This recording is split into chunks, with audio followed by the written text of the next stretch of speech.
Hello, people. So let's talk about today about what is the vernacular language. We say we have become English speaking people. How did we become that? English is the understanding of a civilization that we have ingrained within ourselves.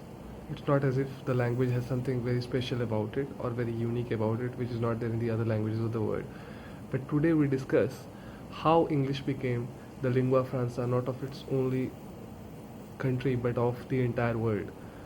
How does that happen? It happens with the commercialization of a language. It happens when a power becomes the controlling power throughout the world. How does that happen? Remember, our professions also, have a big mark on how we look at ourselves. As a sailor in those times, it was very important for the Englishman to be in control of the seas.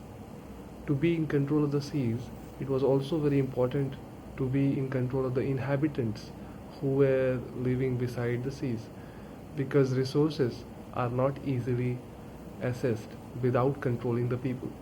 So it began from the smaller places, and as growth, or I wouldn't say growth, it is better called encroachment. As encroachment grows, it begins from a smaller circle and it expands.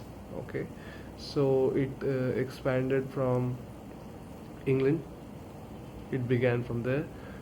Maybe we can say that Wales and Scotland had the cultures suppressed by the English because they were more powerful. So we have to understand that this suppression story begins in Europe. It doesn't begin all of a sudden in Asia. Many scholars seem to believe that Asia was something inherently, you know, below the Europeans, so they were suppressed. But that's not the fact. Even in Asia here, we had people, kings like Aurangzeb, who would be very brutal to their own people. Well, we can say ethnically the others were Mughals and these were Indians, but the idea is that Indianness as such is not a defined or a fixed idea. It is something which has emerged over the years.